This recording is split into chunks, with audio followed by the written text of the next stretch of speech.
Children, in our science class, today's topic is mechanical energy. There are two forms of mechanical energy, kinetic energy and potential energy. Mechanical energy के दो forms हैं, kinetic energy और potential energy. Now, kinetic energy. The energy that a moving object has is called kinetic energy. For example, a moving stone, a moving marble, a falling toy possesses kinetic energy. जो किसी moving object में होती है, मतलब जो object move कर रहा होता है उसमें जो एनर्जी होती है उसे बोलते हैं काइनेटिक एनर्जी। जैसे स्टोन, जो कि स्टोन मूव कर रहा है, मार्बल जो मूव कर रही है मतलब हिल रही है, या कोई टॉय जो गिर रहा है नीचे ऊपर से नीचे, इन सबों में जो एनर्जी होती है वो होती है kinetic energy. Okay. Potential energy. The energy stored in an object because of its position is called potential energy. Example, a stretched rubber band, coiled spring, water in dam, etc. possess potential energy. Water from dam, when released, moves turbine to produce electricity. जो energy किसी object में उसकी स्थिति के कारण store होती है उसे बोलते हैं पोटेंशियल एनर्जी। मतलब उसकी जो पोजीशन जो चेंज हुई है उसके कारण उस ऑब्जेक्ट में जो एनर्जी होती है उसे बोलते हैं पोटेंशियल एनर्जी। जैसे कि एक स्ट्रेच्ड रबर बैंड को हम स्ट्रेच करके बहुत देर तक रखते हैं तो उसकी जो एनर्जी होती है वो होती है पोटेंशियल एनर्जी। स्प्रिंग जो कि कॉइल्ड है वो, उसमें पोटेंशियल एनर्जी होती है।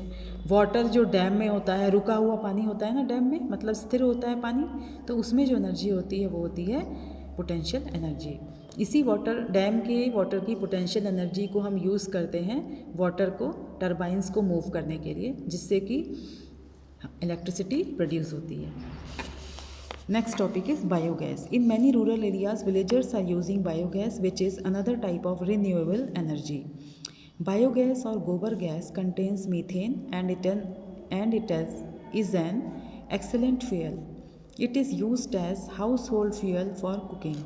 It is an economical fuel as it is obtained from animal excreta and agricultural waste.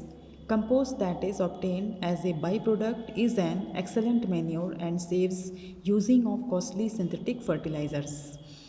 बहुत सारी रूरल एरियाज़ जहाँ पे और विलेजर्स जो होते हैं उन जगहों पे बायोगैस यूज़ की जाती है, जो कि एक दूसरी एनर्जी है जिसे बोलते हैं रीन्यूएबल एनर्जी, मतलब नवीनीकरण ऊर्जा। इसको हिंदी में बोलते हैं नवीनीकरण ऊर्जा।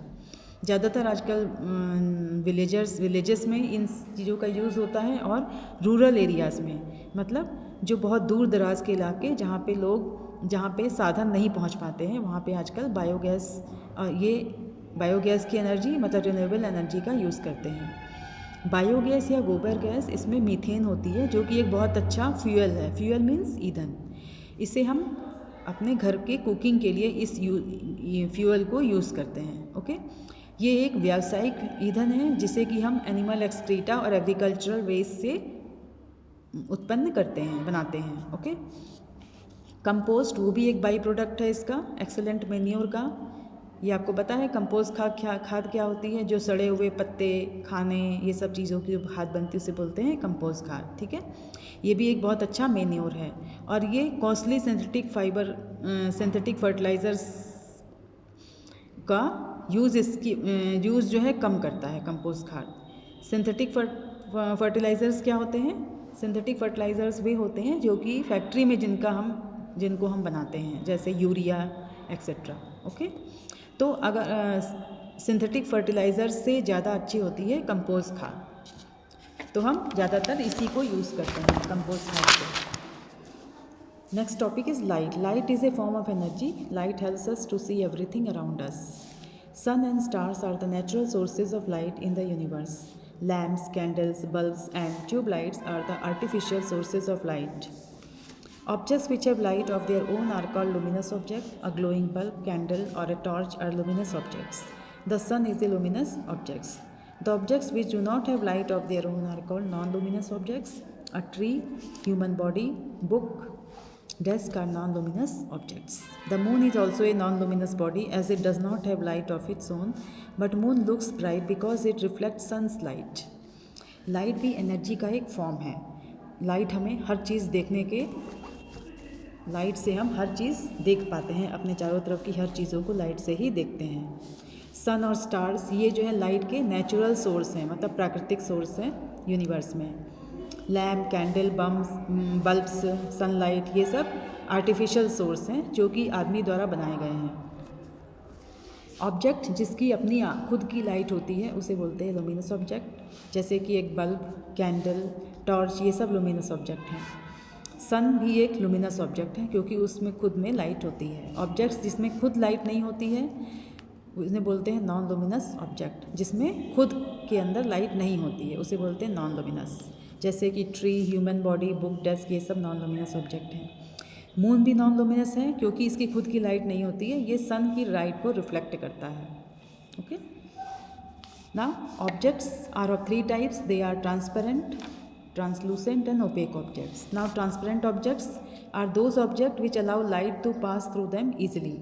जो ऑब्जेक्ट अपने में से आसानी से लाइट को पास कर देते हैं उन्हें बोलते हैं transparent object. Example glass, water, air etcetera. Okay, now translucent object which allow light to pass through them only partially, example butter paper, frosted glass etcetera. जो ऑब्जेक्ट अपने में से लाइट थोड़ा ही पास करते हैं, मतलब पूरी तरह से नहीं पास कर पाते हैं लाइट, कुछ भाग पार्शियली पार्ट करते हैं, मतलब कुछ पार्ट उसका लाइट का उसका कुछ पार्ट ही वो अपने से बाहर उनके आता है, तो जैसे butter paper, frosted glass etcetera. Opaque object which do not allow light to pass through them, वे ऑब्जेक्ट जो अपने में से बिल्कुल भी लाइट को नहीं पास करते हैं उन्हें बोलते हैं ओपेक ऑब्जेक्ट, जैसे would material, cardboard etcetera. Cardboard अगर आपके आँख के सामने लाइट के सामने रखोगे तो आपको अंधेरा हो जाएगा, और इसी तरह से अगर आप पानी का ग्लास लाइट के सामने रखोगे तो आपको दूसरी तरफ भी उस वो लाइट दिखेगी। ओके, इसका मतलब होता है ट्रांसपेरेंट, मतलब जिसमें से लाइट पास हो जाती है उस ऑब्जेक्ट को बोलते हैं transparent. Okay, now children, this much for today's class. Till then stay safe, stay at home, keep on learning. Thank you children.